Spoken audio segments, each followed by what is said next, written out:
All right, welcome to Crown and Connections. This is Rob Clemens, and today we are at the home show. It is the February 19th, and so we're really excited to be here. A lot of great people walking through here, a lot of great things happen at the home show. So hopefully some people will get to get some good impressions of what we're doing here in Myrtle Beach, South Carolina.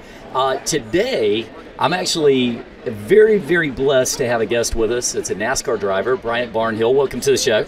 Hey, thank you so much for having me. It's a pleasure to be here. Man, this is, you know, I love racing. So this is going to be a very, very exciting time for me. So if I can get your autograph later and all this good stuff, we'll do that. But hey, one thing I also thought we could talk about a little bit today is entrepreneurship, you know, because we were talking a little bit beforehand and you were mentioning to me about, you know, kind of how you approach the business. So let's make sure we get into that a little bit later if you can. Absolutely. Sweet, man. Well, so let's start off with a little bit about you. I mean, if you give us a little bit of an idea of your background and what got you to this point of your career. Yeah, honestly, I started really young in go-karts, 3.5 years old, just kind of shipped me off in it. Parents didn't really have much input. Beginning of it is more my grandpa, just kind of like, we'll see, we'll figure it out later on. But my dad raced, uncle, grandpa raced, but just more so locally. And I just honestly, I fell in love with it over time. Played any sport you could think of. I played it growing up, but racing was just the one sport for me that it challenged me on many different levels that other sports just couldn't do it. So let me stop there. I got to ask. So it was in your family. Yeah. So you're already kind of got in your blood a little bit, but did you ever feel like you just had an affinity for this, or do you feel like you were more born into it? Honestly, it didn't really start off as something I was like born into. Mm-hmm. It was just something that you did, and you're surrounded by it. But that love of it kind of came over time as I matured, not just physically, but also just mentally in the sport, and just having to deal with things at a much earlier age than most people would have to deal with. Yeah. And so honestly, that challenge of myself just made me really just dive into it and come to love it over time. Gotcha. Do most people start off if you get into racing? Do you find that most of the lifers, do you start off in go-karts, or is there a different way that some people get into this? Honestly, there's so many different ways. I know people that they got into just getting into like a lemon series at a road course where it's you just $500, get a beater car and put a roll cage in it and just go. Now the definition of a beater car for the people who have not seen one before. Yeah, the definition of a beater car would be honestly a car that you just kind of see and you're like, I feel like a junkyard would love that addition. Love that addition. It would not matter if I destroyed this car. Is that what you're telling me? Okay, gotcha. So that's a beater car by definition. Okay, now we get some context. Perfect. Oh, yeah. Absolutely. Yeah, and so honestly, just hopping in something like that, I know people that they hopped in it 20-something years old, just something to do with fun with the guys. And I know some guys that started real young in go-karts. Mm-hmm. And it's all about developing yourself, and many people do it in multiple different ways of doing it. Whether that coming up through dirt, coming up through asphalt, road course, you kind of tag along on everything you can, but really it's seat time. Mm-hmm. And so whether that's hopping into a go-kart, dirt oval flat track is what I grew up doing, and or it's just hopping into, like I said, a beater car and doing like a 24-hour lemons race where you're just beating up a bunch of cars with the guys, and I mean, there's tons of different ways. It sounds pretty interesting. What do you think? And these are things that I think we all think sometimes. Like, what do you think the chances of somebody, because everybody, you watch NASCAR, you watch on the weekend, you're like, oh man, I could do that. Not me, but I've heard this from people. They're like, oh, I could do that. What are the chances that a person who's just a really good driver can get on the track and even place on race day, like top 32 or something like that? Ooh, honestly, it's rough. It's a tough competition. Right? It's one of those things that somebody looks at and they're like, oh, I can do that. I mean, when you're looking at it on TV or you're seeing it, it's just like, oh, I mean, turning them left. Oh, yeah. I mean, I wonder what radio station they're listening to right now. Yeah. I mean, they're just chilling. Yeah. In reality, you get there and then all of a sudden, like, even the competition level, you're just like, whoa.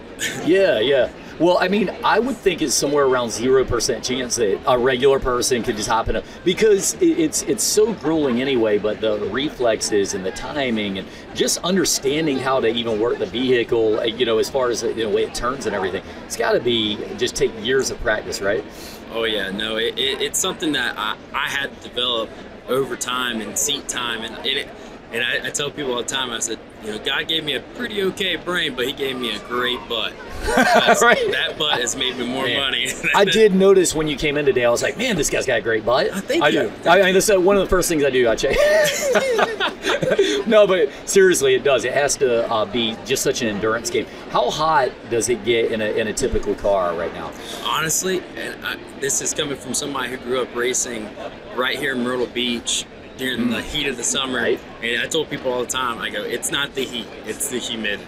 You're right, okay. And when you're in a race car in midsummer in Myrtle Beach, South Carolina, I'm talking, it gets roughly around 150 degrees inside the car with us, and and then it's just, for us, it's not like, let's roll down a window. Yeah. Because the way the cars are shaped out and everything, the air is made to pass around the car, not come through it. Exactly, so yeah. The only way I'm getting some air is, as I went up and developed over time, I started to help myself out with some AC units to my helmet a little bit. It kind of helped that airflow, but at the same time, it gets hot, and you'll feel it.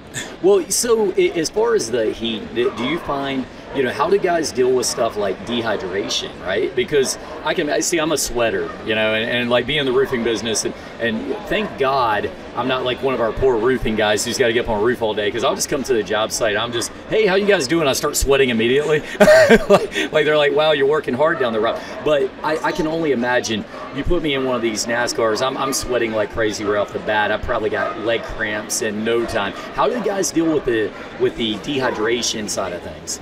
Honestly, it's really good that you say that, because I've recently been talking to a new company to this area, Coastal Wellness, and they do IVs like for hydrations and everything. Okay. And that's honestly something that we've kind of been interested in as a driver, moving forward in time, because drinking water all day and doing liquid IV stuff and all that, it can only give your body but so much hydration. Right. And in a sport where mentally and physically you're so challenged to where you need that last little bit at the end of the race. You need that last little bit, because even if the car's not there, I have to be there.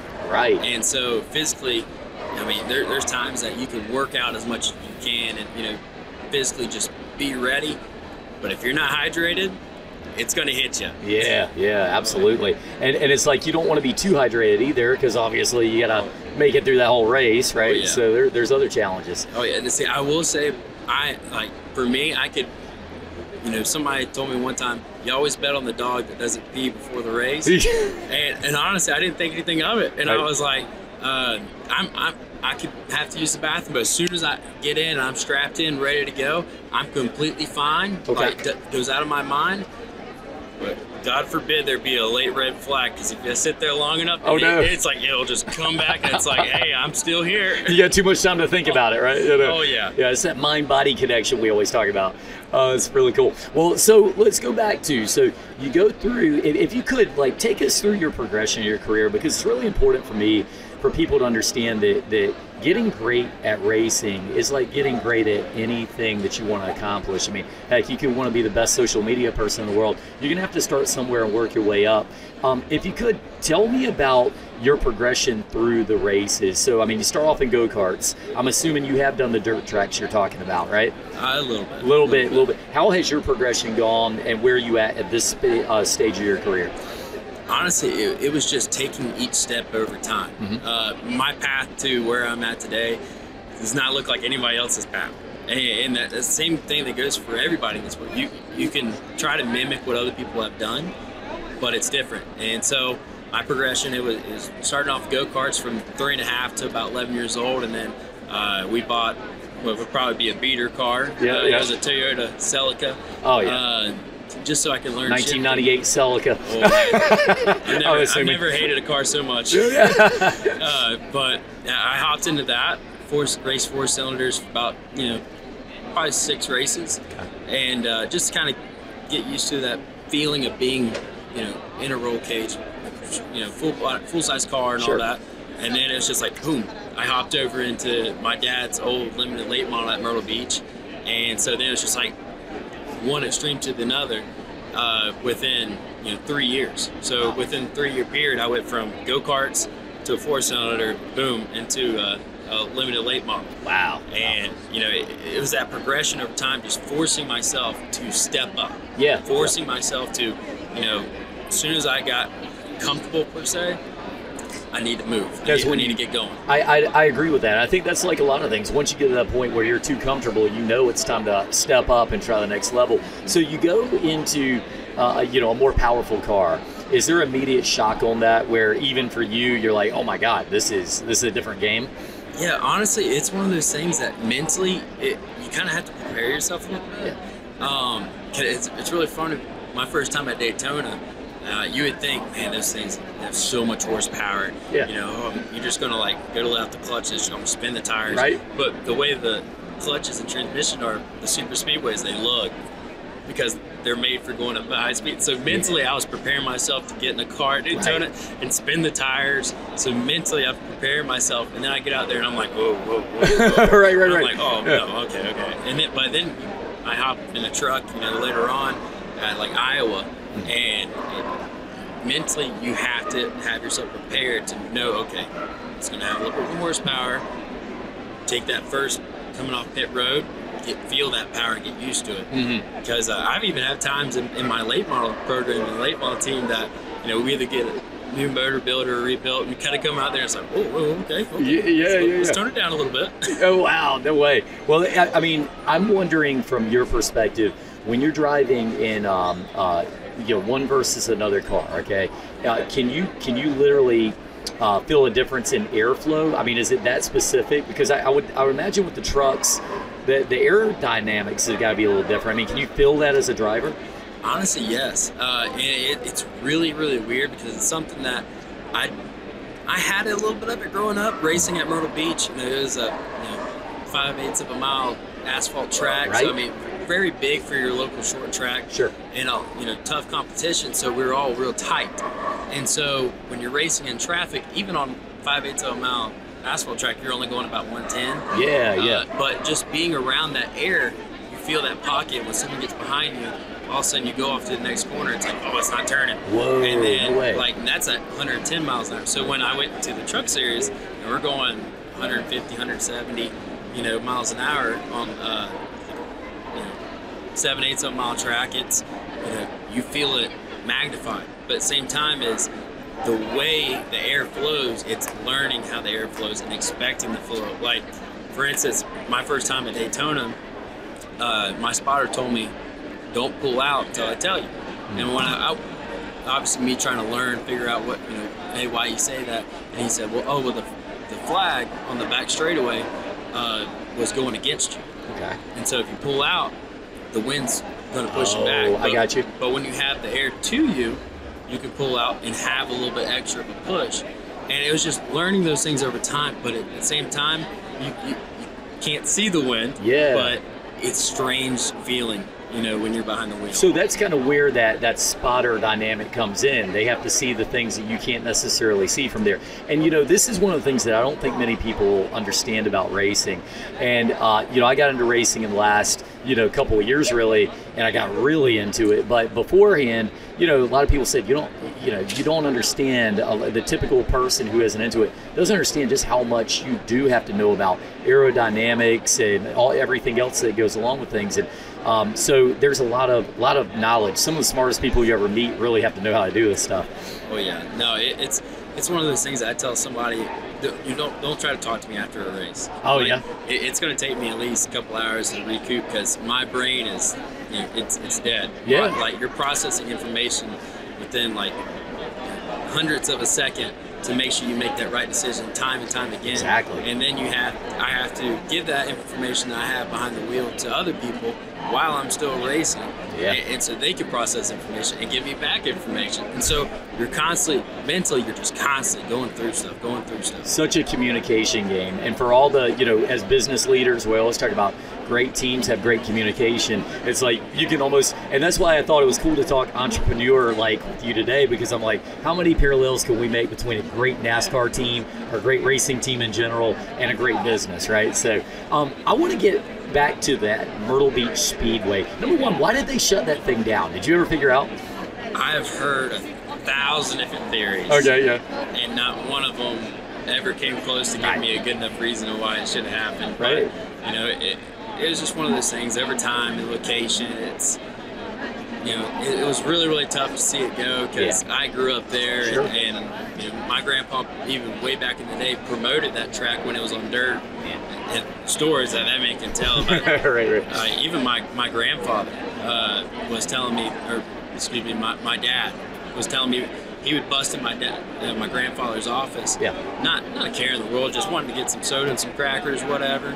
And you're talking about sitting in my grandpa's office. It's Richard Petty, Cale Yarborough, David Pierce, all these Hall of legends, Famers. right? My dad went in there with no care in the world because in his mind at the time it was just There's Richard. There's Richard. whatever. Yeah. He wasn't the king. It was Richard. right. I was like, when he's telling me this as a kid, I'm like, what's wrong with you? No way. right. Yeah, but no, every story I've heard about why it got shut down, it's heartbreaking. But it's where my journey began, but it's not where it's going to end. So. Oh, by no means. Oh yeah. Well, what's the fastest that people would drive on that track? Because I had never really seen the track, and then all of a sudden I saw it one day, and it was not as big as I was thinking it would be.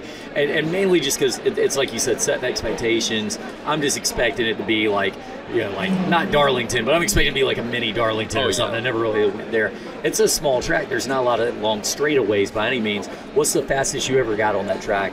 Believe it or not, that's a track that in the late model division that I primarily ran there, we averaged about like 105 to 110. Holy cow. And I mean, that's just, it's really crazy for that type of track. Yeah. And on the surface it was, because that track was known for having just cheese grater surface. Right. So if you slipped a tire just a little bit, it'll come bite you real quick. I'm gonna tell you, for anybody who doesn't know what we're talking about, if you have not seen this track, the whole thing's on a curve almost. It's like there's not really many straightaways.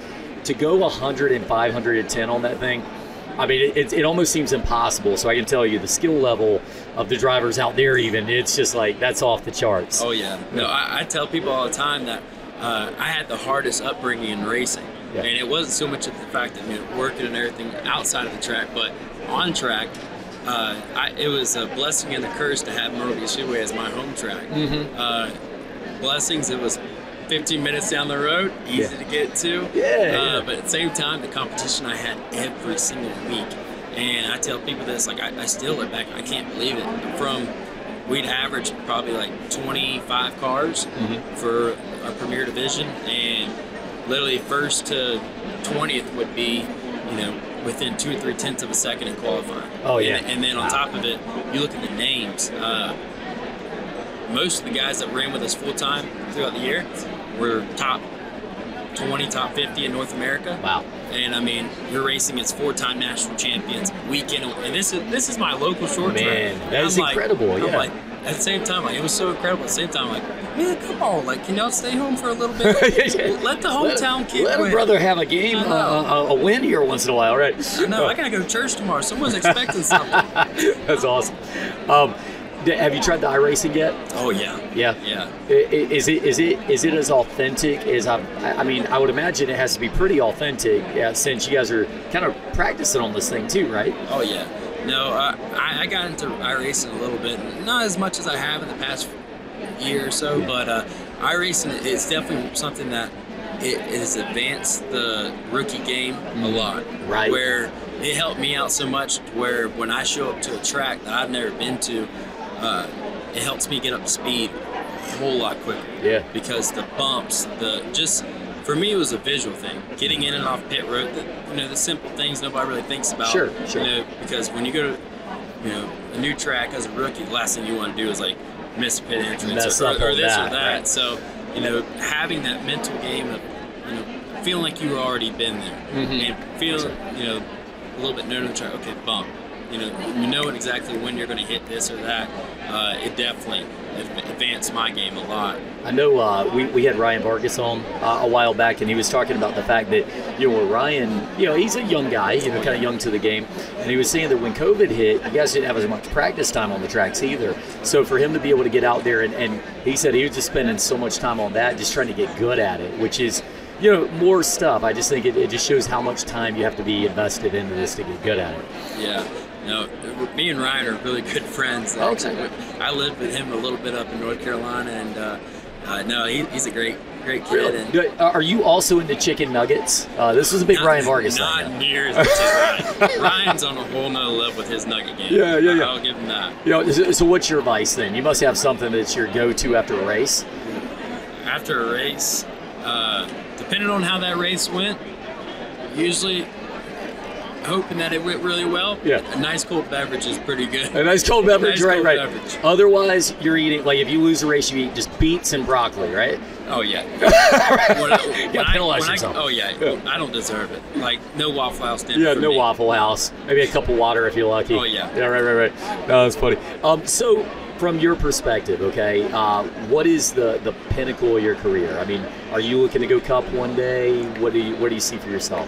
Honestly, I still keep that vision for myself day in and day out. Just to, I'll always be striving for, far greater. If your dreams don't scare you a little bit, then you're not really dreaming. Yeah. I know a lot of people try to tell people, oh, dream more of a reality dream. That's not the case. I mean, if you put something that, no matter where you're at right now, focusing far ahead, you'd be amazed to see where you're at in the next couple of years, and then that's what's got me this far. So keeping that vision of going to the Cup Series, but at the same time, what I'm doing a lot right now is taking my local late model program. Since Myrtle Beach is closed down, we're running a lot at Florence, and going to do a lot of the car store series this year, traveling up and down the southeast, just growing my local program up as much as possible. We got some good equipment this year and good motors and stuff, but it's keeping that vision of Cup Series, that winning Daytona 500 mentality, Right. and just kind of day in and day out, because honestly those battles they're fought daily, not over a 10-year time. Absolutely. Well, that's the thing too, and it's kind of like, I guess it's the equivalent of, you're trying to win the Super Bowl before you get to the playoffs, right? So you do have to take it a step by step, but still have a goal, which I think will be a good segue for us to talk about your entrepreneurship side of it. But before we get into that, who would you say, if you were trying to model yourself as a racer, do you have a certain person you say, that's kind of the style I'd like to see? Honestly, the thing about a lot of the racers is just there's things I take from them that I'm like, okay, I like that. I can see that. Okay. Like for one, Kyle Larson's racecraft for me, just somebody who just can just hop behind anything at any time, and it's not necessarily they have it. They may struggle a little bit just to get familiar, but as soon as they get familiar, that's somebody that's a threat. It felt like that every race with him last year, didn't it? Oh, yeah. like even if he wasn't in the front at the beginning, at some point near that race, you're like, where's Larson at? Oh, yeah. And then near the back half, there he is, and he's coming up to the front. Oh, yeah. Wild. I told somebody the other day, I was like, he's a stage 3 winner. That's all you need. Yeah, He's a stage 3 winner. Exactly. Yeah, and then you got like Hamlin. Hamlin will get out front like early on, a lot of times, and then but by the end they're both up there in the front somewhere. Yeah. Absolutely. Yeah. No, it's taking that racecraft that somebody like Larson has, but also there's so many different guys that have helped me out along the way that I look at them and I'm just like, hey, that's somebody, not just in a racing aspect but a business aspect, how they conduct themselves, how they conduct their businesses. Give me a name or two. Tell me somebody you met that you're like, man, they got their business game on check and everything. For someone, for me personally, that kind of was a mentor and still is to me, is Chad McCumbee. Okay. So Chad McCumbee, he grew up racing the same way I did, and then he went and raced the truck series for many years, ARCA and all that, and then strangely enough, got into road course racing. He's a multi-national champion in the MX-5 Cup Series, and then he now races for Ford and their Ford Mustang. They do a lot of just enduro style racing and whatnot for Ford Performance. Yeah. But honestly for him, it was somebody who taught me early on, the integrity. Not just how a man should conduct himself in business, but also at the track, and so it's taking things like that away from somebody that I'm like, okay, I can see myself in that. That's what I want to do. Someone think of me, I want to think about it. Well, that makes sense. Now, talking about the composure side of things, I would imagine as a driver, it's kind of like anything else you do in life. You want to be a gentleman. You want to do things the right way, but you also don't want to be a pushover. Was there a time where you had to, kind of let somebody know that you were not happy, and how did you do that? Like, what did you do? Honestly, it's really funny you say that, because a large part of my career I was racing for respect mainly. Yeah. So I was a clean racer. It would push me over per se usually. Yeah. Depending on what time it is in the race. But for the most part, this past race up at Florence, South Carolina, me and Thad Moffitt kind of got into it. And Thad's a really good friend of mine. Yeah. Rich Petty's grandson. But Thad, like, it was late in the race, and I thought we were racing for position, and I didn't really like how he ran, and I was like, man, dude, we knew better. Yeah. And so I usually would not do this, but we were coming to pit road, and I gave him a nice little shot in the rear. And no way. Just to make him know that, hey, I didn't appreciate that. And then he came over and apologized to me, and I apologized to him because obviously I didn't know we were on the same line. But at the same time, usually I don't ever use my car because I'm like, I gotta fix that, so I'm not gonna do that. But usually for me, it's if you run me wrong, on the track, you're gonna feel it going into the next corner. Well, it's funny though, because I do think like sometimes you gotta think like a guy with a budget too. It's like, oh yeah, maybe I could run them into something, or not run them into something, but you also gotta fix whatever damages you do. So it's hard to have road rage when you're working the budget as well. right. It's never a good combination. Well, I know they were talking about talking about Hendrick Motorsports last year. They were saying that switched over to new cars this season, right? And they said that late in the season though, Hendrick's still building new cars as they're going, and like some of the smaller teams are like, well, let's kind of start telling back a little because we got to have the new cars for next season. So I think that there is definitely something to be said for the budget side of things, right? Oh yeah, no, a budget for any race team, rather small, the local level all the way up to the top tier series. Your budget does go a long way. And one of the amazing things about racing though is it may not show every given weekend, but there's a lot of times where somebody who has a smaller budget, we're running up with budgets that, will buy out our budget. Right. Three times over. Three times over. Yeah, so, I mean, that's one of the good things about the sport is you can come in with a small budget, but, talent and just hard work and just taking what you have and making the best of it, may end up being, that one good thing that somebody looks at and goes, hey, I saw what you did with something that should have placed in 30th, and you're running top 15 with it. Like, hey, let's talk.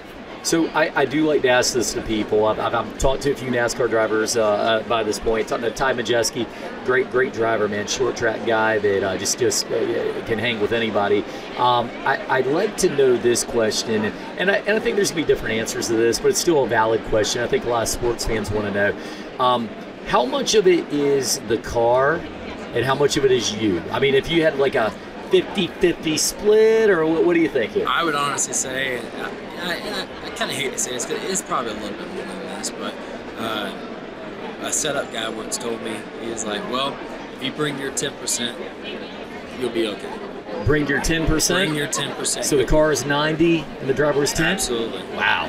But on top of that, that 10%, it more equates out to 60-40, really, because I have to have an understanding of that car. I may have the talent and the ability, but if I don't have the understanding and the knowledge of what this car needs, or how the car operates, or just figuring out those small things, it's not necessarily giving my 10%, it's knowing that 20, 30 other percent that is necessary for on the communication side on both ends. Well, I mean, I'd say this, even if it is a 10%, 90% split, which, it's who knows what the true number is, you got to say, though, if it's only 10% split, then you got to be perfect with that 10 that you got, right? So if you take a 5% driver, that's all it takes to lose the race. So, yeah, very interesting stuff. As far as Daytona, it's coming up tomorrow. Who you like in this one? Oh, man, it's so tough. I tell people when you're going for any of the super speedways, you're better off just put a bunch of names in the hat, throw it in the air, kicking names around, and then picking one up. That's right. I mean, it's just that's how Daytona is. I'm not gonna let you off that easy, man. You gotta give me a winner. I want one winner. Honestly, I like the Fords. The Fords? Okay. It's definitely going to be one of the Fords, and maybe Blaney then, kind of one of those things. I do see Blaney. You know, he has kind of been quiet, but at the same time, he has had the speed. And in past years, I feel like he's really developed into a good super speedway driver. And honestly, I definitely could be. All right. So you heard it here first. Bryan says Blaney's got it tomorrow. Place your bets, everybody. Absolutely. Double down on that. Yeah, double down. Go ahead. You got the guarantee here. No, that's awesome. And I know that they had the short track race a couple weeks back. They had the quarter mile. Was it a quarter mile track? It was a quarter mile track inside the LA Coliseum. Boy, that was almost stressing me out. Trust me. I mean, it was like you're seeing guys, and just after a few laps in, it felt like they're already coming up on the rear. You know, boy, that's tough. No, I was looking at that, and I'm like, man, it's like they're racing in a parking lot. They're like, barrel racing out here. Absolutely. Yeah. Yeah, it stressed me out. I was sitting on my couch. Yeah, my anxiety going a little bit. I'm like, I'll pass on this one. Let's go on it. Yeah, absolutely. There's some bad men out on that track, man. I mean, bad in a good way, for sure. Yeah. Well, talking about the entrepreneurship side of it. So, as a business, what do you guys do to prep every day? I mean, kind of give me a life of the businessman running a racing team. Yeah, honestly, for me, it's most time it's just me, and so our business meetings are pretty solitary. Oh yeah, you're totally unified. Yeah. But for the most part, it's just outside of the car and just doing setup and all the other things, and doing the maintenance and manufacturing different things that we need. It's for me, it's working with different partners, but the days of hey, let's slap a logo on the car, thank you, write a check, that's way gone. Mm-hmm. And so a lot of what I do is I'm constantly working for our partners. For instance, I had a partner that they did a lot of rebuilt and used Caterpillar parts out of Indiana, and I constantly was calling around different Caterpillar just lots and everything around in the area, but also in other areas, just putting a notice, putting the bug in the air. So then we actually had a couple guys up in North Carolina that they needed some parts for the Caterpillar that the buyer just couldn't really do. So it ships them over to my guy. And so that's a lot of what I do during the day-to-day. Yeah. And that's the majority of my thing is, making my partners money. And so when I partner with somebody, and when you say partners, you mean sponsors, and this is a large part of your obviously income to get out and do the races. Absolutely. Right? Yep. Yeah. And a lot of that is just the day-to-day is just working for them and making those B2B connections. And honestly, a lot of what I was talking to Danielle about, I was like, the one thing that has drawn me to Monarch was when you started doing the podcast. And I was like, okay, this is something that I would like. Sometimes I see some local businesses that they make these connections as well, but the way they market those connections and get plugged into a community is a whole different way. Yeah. And watching what you guys done with this, I was like, I can tap into this. I respect that. Hey, I really appreciate that. This is kind of like I think where you can see a parallel between what we do on our side and what you do on your side. We started off with a commitment. We had to have a vision. It's like, you don't want to just say, hey, I'm going to do podcast and, maybe it'll work out and maybe we'll throw one up once in a while. It was like, hey, let's commit to something, but let's do it right. Let's do it every single week. Even it came down to stuff like the boom arms. We had that discussion. Hey, do we do the little ones that go on the table? It's like, nah, man, we got to have boom arms. We got to do this and make it legit. Yeah, 100%. So, I know that like anything else, we'll get better and better as we go, and that's what we're trying to do. Sort of like what you do on a day-to-day. So I find that to be, a kind of a common ground there. So for yourself, you got the business, you got the income coming in. Do you have a whole team around you? Do you have an accounting team, or you're doing everything yourself? The accounting team would be a lot of help from my dad and, right. and my mom. Yeah. Numbers were never really nice to me in school, so especially with math, and it's amazing that was the case when doing setup on cars. I can tell you what the acronym is and all this stuff is in the setup, but when you asked me to do 2 + 2, like, whoa, let's slow that down. Let's slow that down. Oh, no, and multiplication, just forget it. Oh, yeah. We're out of there. Yeah. As far as your, who's somebody that you could call right now that would impress us? I'm not going to ask you to call him, but you got Kyle Petty on the other line or anything, or what? What's up? I'm trying to think. Honestly, it's hard to think of. When you're surrounded by so many amazing people, it's hard to pick just one out, but also who would actually answer. Yeah, no, don't worry. I'm not going to put you to the test. You could have said anybody. You're good. We'll do it later. Yeah, right. After this is over, we're going to start calling people. Yeah, no, that'll be great. A couple other things I saw about you. So, you're a big-time sports fan. You have a certain pro football team or anybody like that? Honestly, I grew up a Bucks fan. I have family down in Florida, and that's where I went to my first NFL game and everything. So I'm an OG Bucks fan. I was before the GOAT. No, you're legit head to toe, man. Oh, yeah. If you were like a Bucks fan prior to like 2.5 seasons ago. My first jersey was a Mike Allstott. No way. Oh, okay. Yeah, you are an OG. Oh, yeah. When you got the Allstott jersey, it's absolutely that, and like I had a toy truck that had it was Warren Sapp. Okay. I was a big Warren Sapp. Warren Sapp could play, man. I know. So you'll know I'm legit because I'm a Washington fan, and I'm still a fan. That's how you know I'm legit. Like, God bless you. You can share your condolences with me later. But is there anything that you want the fans to know about yourself, or just anybody out there that's listening today? Yeah, honestly, just plug into me socially and whatnot. I would love to reach out and talk to you guys, and honestly, it's just follow the journey. That's the biggest thing, is just following the journey and being interactive with me. I love that so much, part of it, as well as looking into this year.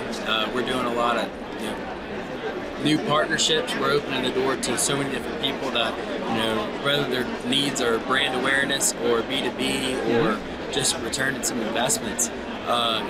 We're opening all sorts of packages up for them for this race season, doing a lot of local stuff. Kind of like how we're going to be at Grand Strand Brewing Company tomorrow for the Daytona Watch Party. Okay, that's tomorrow, Sunday. Yeah. And we do a lot of stuff like that. And so, honestly, for anybody out there that if your company has a need for something and you want to look for some out-of-the-box ways of being able to do that, I'd love to talk to them about it and just really kind of show them, hey, this is one of the advantages of working with a race team, but also it's a gun show. It's all hands off. It's if you can think of it, let's try to make it happen. I mean, I love that you're locally owned and operated. You stay up in Myrtle Beach. I know you're born in Conway. Yep. Okay. Conway. So local guy, know the businesses. You get yourself out onto the local scene. So we definitely appreciate that. I think that's a great opportunity for any local business owners and even around the area, North, South Carolina, wherever.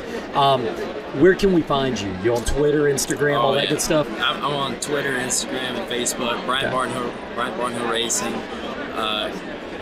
That's the best way to connect with me. We want to get up with you. That's a good way to reach you. Absolutely. Sweet, Absolutely. Man. Well, this has been fun today. I really appreciate getting to know you a little bit. We would definitely have to have you back on. Definitely.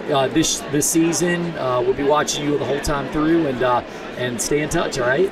Definitely, man. I appreciate it so much. It's been a fun time, and honestly, I love this whole experience, and to finally be able to plug with you guys, it's been an honor. I appreciate it. No, absolutely, man. Been great to have you on. Bryant Barnhill, watch him. He's out there. He's going to do great things. And this is Rob Clemens. We appreciate all the viewers. Signing out for Crowley Connections.